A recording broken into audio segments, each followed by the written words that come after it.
बाबा बर्फानी की साल 2025 की यात्रा जो है वो 3 जुलाई से शुरू होने जा रही है और तैयारियां लगभग अब पूरी होने की कगार पर हैं। इस समय मेरी मौजूदगी जम्मू के भगवती नगर यात्री बेस कैंप में है और बेस कैंप में आपको बता दें कि लगातार जो विजुअल में तस्वीरें देख रहे हैं कि पूरी तरीके से तैयारियां हो रही हैं, एसीज की सर्विस हो रही है, पंखों को साफ किया जा रहा है और जबकि ये हर साल होता है, पहली बार नहीं हुआ है, लेकिन ये सिर्फ देश भर से आने वाले बाबा बर्फानी के जो श्रद्धालु हैं, जो यात्री हैं, उनके लिए भगवती नगर में ये यात्री निवास बनाया गया है और साल भर ये बंद रहता है, जिसकी वजह से जब यात्रा शुरू होती है उससे ठीक 1-2 माह पहले जो है तैयारियां शुरू हो जाती हैं, सफाइयां शुरू हो जाती हैं। जिस तरीके से आप तस्वीरों में लगातार देख रहे हैं कि पेंट का काम चल रहा है, एसी की सर्विसेज चल रही हैं, नए बोर्ड लगाए जा रहे हैं और जिस तरफ आपको तस्वीरें युगल दिखाने की कोशिश कर रहे हैं, यहाँ पे सामने बिल्डिंग में एडमिनिस्ट्रेशन होती है, एक एक यात्री पर जो है नजर रहती है, उनकी रक्षा, उनकी सुरक्षा,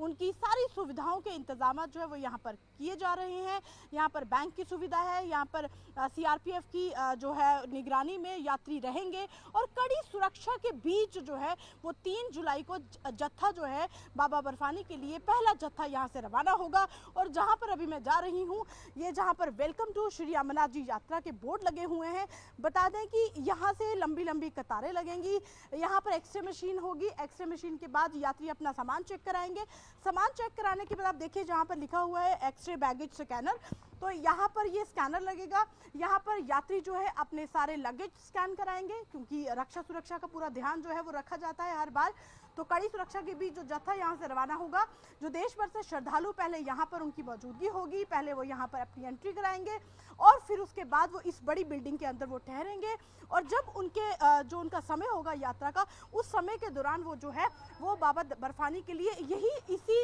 यात्री बेस कैंप से 3 जुलाई को पहला जत्था जो है वो कश्मीर के बाल्टाल और पहलगाम के लिए रवाना होगा, जिसकी तैयारी जो है पूरी उसी तरीके से हो रही है जैसे पहले होती है, क्योंकि सरकार नहीं बल्कि यहाँ के जो आम लोग हैं उनको भी बेसब्री से इंतजार है कि साल में एक बार जब यात्री बाबा बर्फानी के दर्शनों के लिए आते हैं तो वो यहाँ पर आएँ और अच्छे से उनकी यात्रा जो है वो सुखद सुखमय यात्रा हो। बता दें अभी भी मैं यात्री निवास के बाहर हूँ, ये यात्री निवास का बाहरी दृश्य मैं आपको दिखाने की कोशिश कर रही हूँ। आप देखिए यहाँ पर जे.एंड.के बैंक है, मतलब जो लोग अपनी रजिस्ट्रेशन नहीं करवा के आए हैं उनके लिए ये जे.एंड.के बैंक जो है वो यहाँ पर उसकी मौजूदगी है। बैंक को खास तौर पर यहाँ पर तैयार किया गया है। यहाँ पर जे.एंड.के बैंक के कर्मचारी होंगे, जो रजिस्ट्रेशन नहीं यात्री करके आते हैं उनकी रजिस्ट्रेशन यहाँ पर होगी और तय तारीख के अनुसार जो है वो यात्री अपनी यात्रा करेंगे। और जम्मू से जम्मू यात्री निवास जिस जगह अभी मेरी मौजूदगी है, यहाँ से वो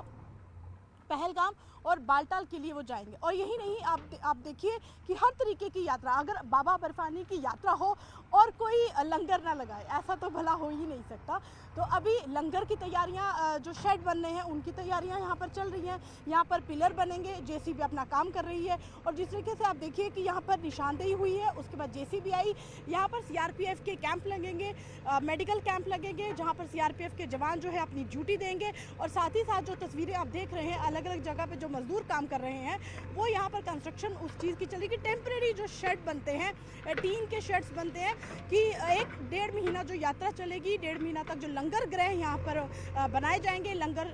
घर बनाए जाएंगे, तो उनकी तैयारियां यहाँ पर लगभग जो है वो आज से ही शुरू की गई है। हालांकि अब महीना नहीं बल्कि कुछ दिन ही बाकी है, 3 जुलाई से जत्था यहाँ से रवाना होगा। तो देखिए किस तरीके से यहाँ पर निशानदेही हुई है और यहाँ पर जो है वो लंगर गृह बनेंगे। मतलब कुछ ही दिनों में यहाँ की जो तस्वीर है वो पूरी तरह से बदल जाएगी। आज तो यहाँ पर जेसीबी और मिट्टी और बड़े बड़े पत्थर दिखाई दे रहे हैं, लेकिन बस चंद दिनों की बात है, यहाँ पर लंगर घर होंगे, यहाँ पर भजन होंगे, यहाँ पर यात्रियों को देखा जा सकता है और जो रौनक यहाँ की होगी वो सबको मंत्रमुग्ध कर देती है।